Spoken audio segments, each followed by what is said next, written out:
Okay, hey everybody. Today we're going to be talking about the blues and specifically the 12 bar blues.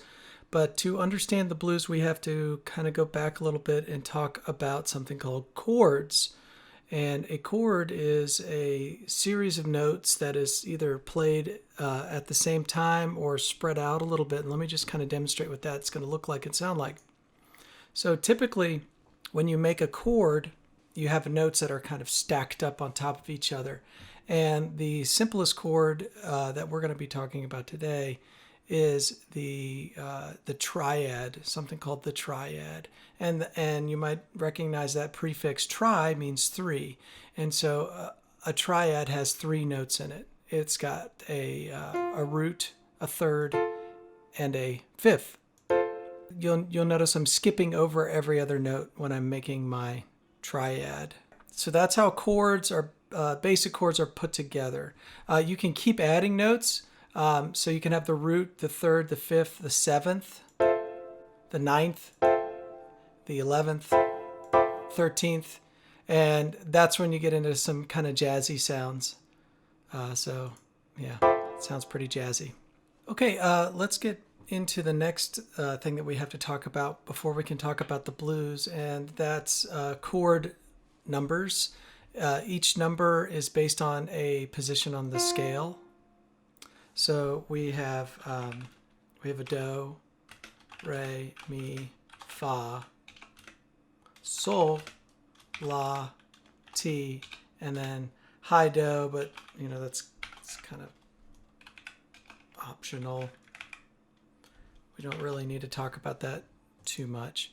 So each solfege syllable has a chord that goes along with it. And remember, we stacked chords up on top. So that's a do chord. It's do, mi, sol. And then there's a re chord, a mi chord, fa chord. Where did fa go? A sol chord, a la chord, and then a T chord. All right. Each one of these chords gets a number, and it's Roman numerals if you're familiar with Roman numerals. So there we go. So the do, we're only going to talk about 3 Roman numerals today, but I want you to understand why they are there and why they're numbered the way they are numbered. So do is a 1, and a Roman numeral 1 just looks like a capital I. A re chord would be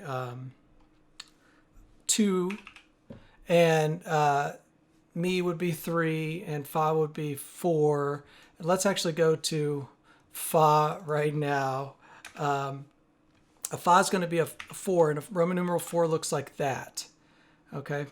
Yeah. And then we'll have a 5, the sol, the 5 chord, which looks like a V. Okay, I'll get into this really quickly, but I don't want to spend too much time on it. I did put a lowercase 2 there with the re, and that's because re is a minor sound. And so all minor chords get lowercase Roman numerals. Major chords get uppercase. And minor kind of sounds, some people might describe it as mysterious or kind of a darker tone. That's more of a cultural interpretation than anything. I'll go ahead and show you the rest of them. Mi is something called is minor as well, and it's a 3. And you'll notice that it sounds kind of mysterious, I guess, at least as far as our Western ears are concerned. Fa is a major chord. Sol is a major chord. La is a minor chord, and la is a 6, so it's a lowercase v and a lowercase I. T is something special, and I actually had to go quick and find the symbol. It is a 7th, but it is something called a diminished 7th. The symbol for a diminished is a degree symbol. It's this little circle here. And then, of course, we start all over again with the high do, which I'm not going to label because it's going to be the same as the low do over here. All right, so that was a little bit more in depth than I really wanted to go. Hopefully it made sense for you, and let's move on to the blues. Okay, so now I know what I have set up here looks pretty complicated, but I think once we break it down into its smaller pieces, then it'll be more understandable. Basically, we have 12 measures here set up, and that's why it's called the 12 bar blues. So we have 4, 4, and 4, and it's 3 rows of 4, which makes 12. So the first row, the first 4 measures are going to be 1 chords, and it sounds like this.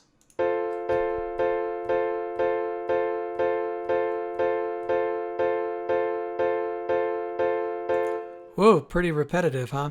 So that's the first part of the song, and then it goes into the 2 measures of the 4 chord here. And then it switches back down to the 1 chord. And then we'll go to the 5, to the 4, to the 1, and then back to the 5. That's basically the 12 bar blues. Now, when you just write it out like that, it sounds pretty basic, I'll say. It's not super exciting. But the real fun of the blues is the interpretation. The blues is more than just a chord structure, and I'll demonstrate that here in a minute. Okay, so I've got my electric guitar here, and I wanted to demonstrate a couple of blues techniques and talk a little bit about what makes the blues special. One thing that makes the blues special is there's this element of improvisation. And so improvisation means that when you're playing a musical instrument, you're just kind of making stuff up on the spot. So for example, in the blues, there are 6 notes you can use. There's the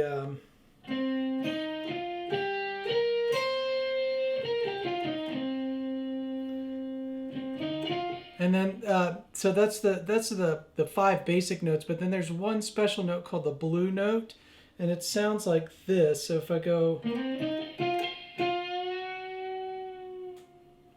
and you might notice if you look carefully at my fingers, I'm bending the note. And I'm bending the string as I play. So what that allows me to do is kind of make this shaky tremolos type sound. So I can use those different notes to play the blues.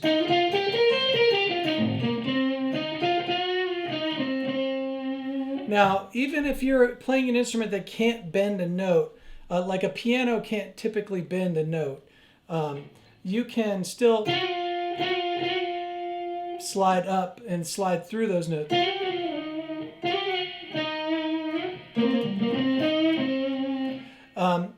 So I'm going to play the 12 bar blues. I made up a little background track to show you what it's supposed to sound like.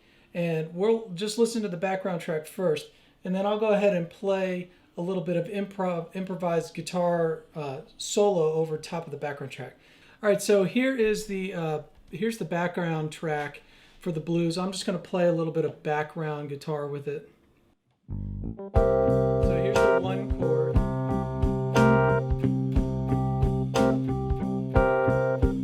Here's the 4 chord. Back to the 1, and the 5, to the 4, and then finally to the 5. All right, that's the whole progression. Now what we're going to do is we're going to add a little electric guitar solo over top of that. Here we go. I'm going to do a little blues improvisation over top of that background blues thingamabob. Here we go.